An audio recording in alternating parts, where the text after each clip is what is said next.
Hello everybody, my name is Insanity Sloth and welcome to 19 Line. This is a short indie game I found on Itch.io, and the determining factor of me playing this today was that the first comment I saw below it was nice exclamation point, and I was like, why not? And so yeah.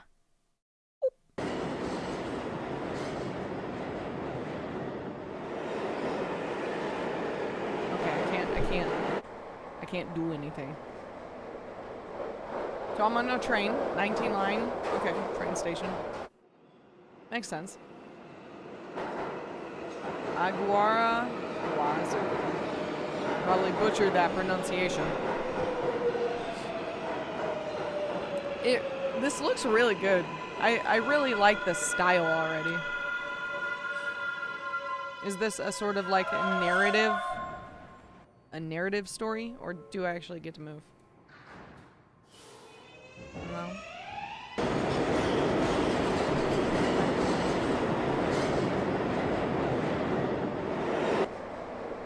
Hello, Mr. Conductor Man.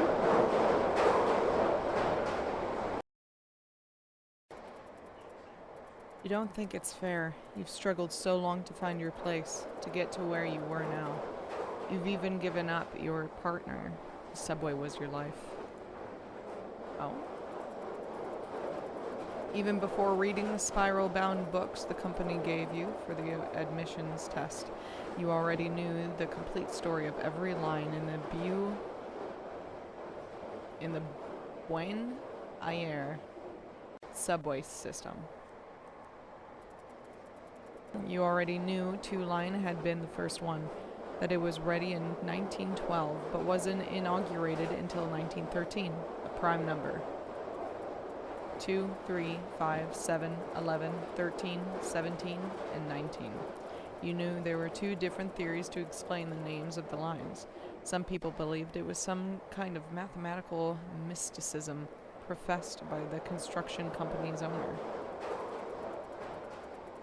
There were also those who believed it was a strategy the government was using to compete against more developed countries, to make the local subway network seem larger than it really was. You also knew the 19 line had been inaugurated in 1951, another prime number, and that the late-night subway service for the 19 had been released in 1973. No relatives or friends of yours worked in the subway system, so the path until you got to drive a unit was a bumpy one. You paid your dues working in every imaginable position for years and never complained. There was no amount of abuse you wouldn't take to get where you wanted. Okay. You were going to be a train operator eventually. I like twains, sorry. It had been your dream ever since you were a kid. The one constant thing in your life. When a train operator position finally opened and you were informed the night shift of the 19 was yours, you felt all your hard work had paid off. But now that you were a train operator, the others still treated you like you didn't deserve it. 7 months on the job and you've never been late to a station or stopped past the door marks on the platform floor. Your performance was impeccable. Was that it? Your fellow train operators believed you were the best student, that hideous reference point against which the bosses set the measure for everyone else? You're about to reach the station. You regret that you let all those negative thoughts consume you instead of enjoying the ride. Now you'll have to see their faces. It's only 13 minutes to 1 a.m. Go to the bathroom. Go to the common room. Go to the common room. This is cool. I really enjoy these narrative type of games that play out like a story more than an actual game, because it's nice, it's refreshing, and it's different, and they're usually really interesting. The only thing I don't like about them is my own fault. My dyslexia. It really takes away from it for me because I keep fumbling. You wish you've stayed longer in the bathroom so you don't have to spend so much time in the common room, but you also feel you have to face the situation and try to change things. Jose, Paco, and Cielo are drinking scotch. Why are the three train operators drinking in the middle of the workday?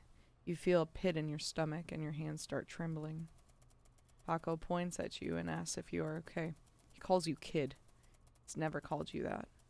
Even though you are almost 40, you don't mind. For the first time, you feel things can change. Cello pours a glass of scotch and asks you to join them. It is a special night, he says. You approach the table and sit on a chair. Cello hands you a glass. Grab the glass, shake your hand. I love these types of games so much. Choices. So the option of choices leads me to believe that there are multiple endings of this game. Very cool. Gonna go ahead and grab the glass. I am not condoning drinking on the job, but I'm going for this dude who is wanting things to change. And of course, the only way for things to change is if, in this situation, our guy kind of matches the behaviors and mannerisms of the other people. I am one of you guys, like me, that sort of thing. Grab the glass. Even if you wanted to, you couldn't grab the scotch glass. Oh. It is against the rules, and you fought so hard to get where you were now. You look at Cello apologetically. Wait, hold on, but I clicked grab the glass. Jose tells the others he was right. You were a pussy and you had no business in the 19. You try to say something, but Jose interrupts you and sends you to fetch some water. He gulps down the scotch Cello had poured for you. But I said grab it! Was I wrong? Is there just like an illusion of free choice, but no matter what you pick, like it's still just gonna go one way? Or did I accidentally misclick? I don't know. Pour yourself a glass of tap water and hear them laugh. You choose not to look their way to avoid further comments. You spend the following minutes by the sink, going over the emergency procedures in case there is a surprise inspection during the week. Cello walks up to where you are and starts rinsing his glass. He tells you under his breath to go to the bathroom in a few minutes and lock yourself in a stall. Why? 5 minutes later, you are on your way out and hear Jose say your name. You don't get what he says, but it was probably nothing good. You enter the bathroom and lock yourself in a stall. After a while, Cello comes in and opens the faucet. He stands next to the stall and asks you to understand the guys. They're nervous because today's a very special night for the 19. Ask why it's a special night. Speak ill of Jose. No. Cello asks you to be patient. You'll understand in time. You see Cello slide something under the door, and he says tonight is not like any other night. That no matter what happens, you must not leave the train, and in case there's trouble, there you have a knife. You want to open the door and ask for an explanation, but Cello is holding it. As soon as you stop pushing, he tells you to stay calm and wait until he's gone. That even if he wanted to, he wouldn't be able to say much more. You hear the bathroom door shut. Lift the knife and put it in your pocket. Lift the knife and leave it on the toilet lid. Keep the knife. You walk to the mirror and wash your face. Definitely, this is not an ordinary night. You check your watch. You have to start your route again. Look at them rats. So don't leave the train. In case of an emergency, I have a knife. Okay. This is really cool. This is interesting.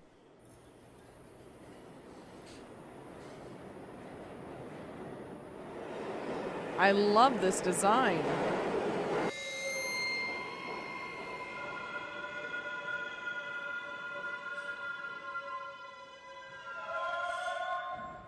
Sacrifice? Or dead people? What the fuck was that? Where had all those people come from? You force your way through the crowd and confirm your worst fear. A man's torso lies a few feet from the train. You don't see his legs, but assume they could be between the train and the tracks. Ask for help to move the body. Go back to the car. Go back to the car. You need to go back to the car and inform that the service should be suspended until the body is removed and all those people are out of the tracks. Are they real people, though?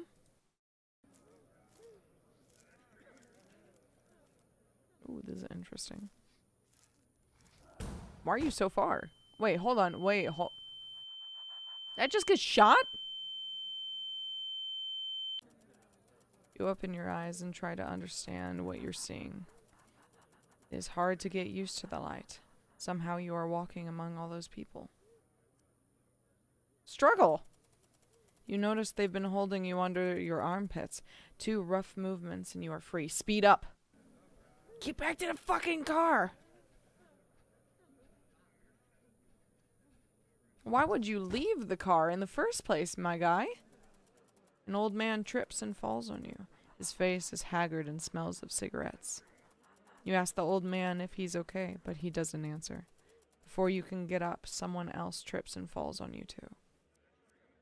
Try to get up. You move closer to the wall and manage to free yourself. You get up with difficulty. More people trip and crush the old man. You scream and ask that somebody help him, but the crowd pushes you forward. Sir, you need to fucking worry about getting back to the train car. Obviously, these people are not conscious in some form. You're aware of your racing heart. You can feel your pulse raging in your legs, arms, and chest. You try to calm down and breathe slowly, to not think about what just happened. Once you feel more calm, you become aware of the stench in the tunnels. You look around. Oh, wait! I didn't click anything! Damn it! Where are you? This tunnel you're at right now doesn't belong to the subway network. That you know for sure. You look around and no one is paying attention to you. They just keep walking forward. Why are you walking with them? Go back! You're not sure why a smile spreads over your face, reinforcing the void you feel inside. A smile that looks nothing like happiness. You think these people are like the subway. They move forward with overwhelming strength. For a moment, you see the body right before it was hit, and you grab your head. Your legs hurt, but you know you can't stop. You've made that mistake before. You feel something different in the atmosphere. It smells a little like fresh air, and you can see a light far away. A few minutes later, you see a fork in the tunnel. The people before you go left, the wall that's closer to them. Go right. You wanna... Oh, wait. What is this? The paths that go left and right form a kind of balcony that overlooks a huge gallery. You try to go right, but people keep pushing you from behind. Terrified, you notice there's no railing before you. Turn around and push. You shouldn't have gone with them for this long, sir.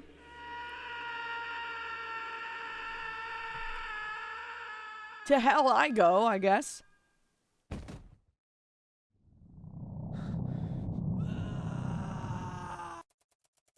Even though you push desperately, you end up falling into the void and crash into the gallery floor. Unable to move, you see giant shadows walk swiftly towards you, and a few seconds later, you don't feel anything anymore. And 2 out of 7?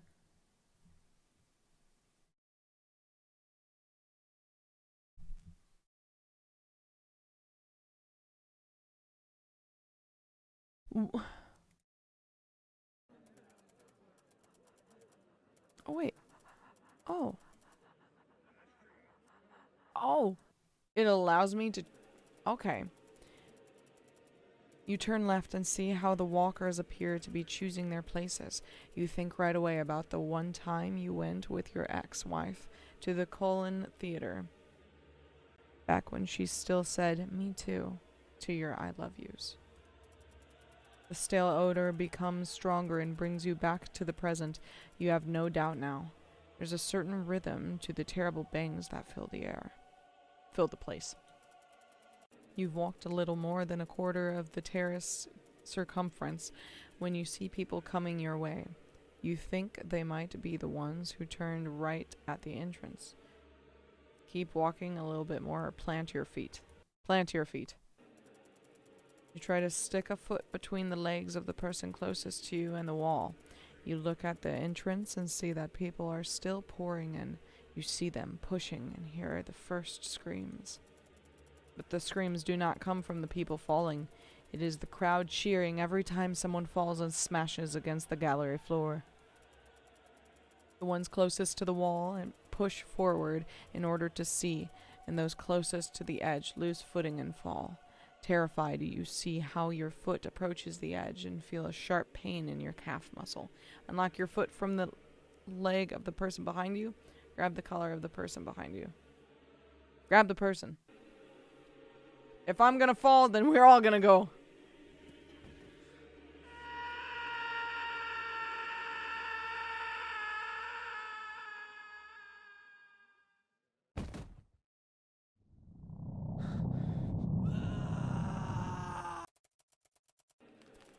Grab the man by the collar. He smiles while inertia sends you both spinning through the air. You fall on top of him and feel how his head bursts under you.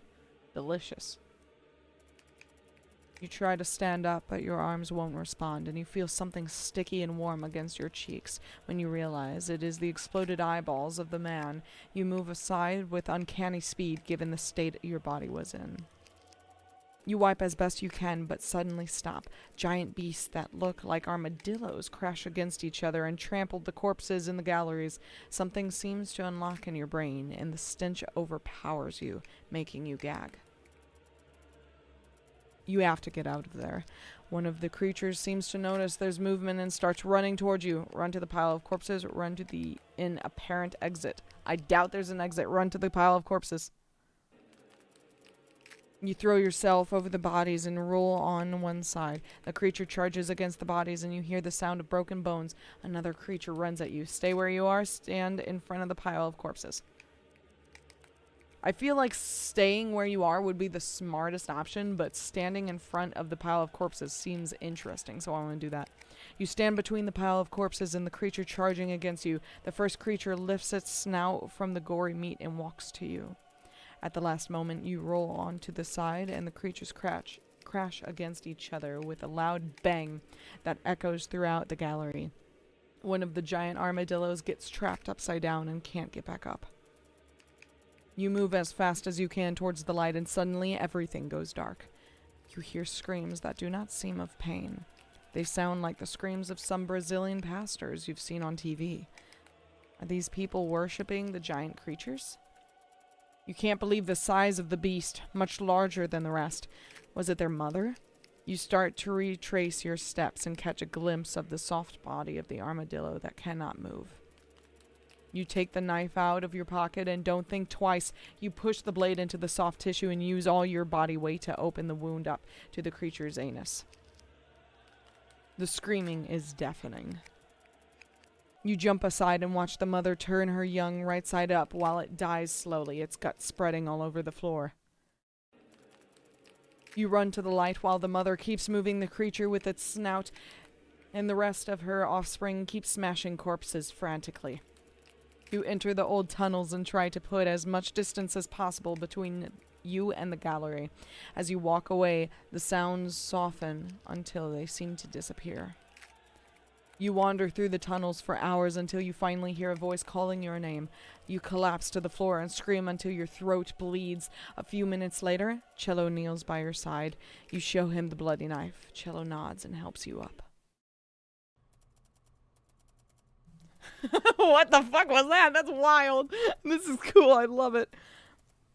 A few weeks later, you go back to work. You say hi to them and they greet you as an old friend. Between one trip and the other, you share mate. And once a year, always on the same night, scotch. You no longer feel guilty. You like to think you are now part of a special subgroup, like the prime numbers. You remember the fundamental theorem of arithmetic, taught in the company's booklet, which states that every integer greater than 1 either is a prime number itself or can be represented as the product of prime numbers. You think about your talks with the guys of the 19, about everything each of you saw underground. you realize they're the only ones that can understand you. And 7 out of 7. That was crazy. I love that. I love this. And that's wild, it has 7 endings. I love games like these so much. It's just difficult for me to like get immersed because of my dyslexia.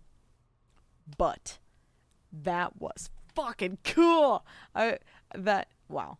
That was cool. I really enjoyed this. I am going to leave the video off here. 2 different endings out of 7, which was cool. I may come back to this to try to get the other endings. Maybe, maybe not. May get to it on stream. Who knows? I definitely give this an A+ and 2 thumbs up. 2 thumbs up. I thoroughly enjoyed this. Really cool.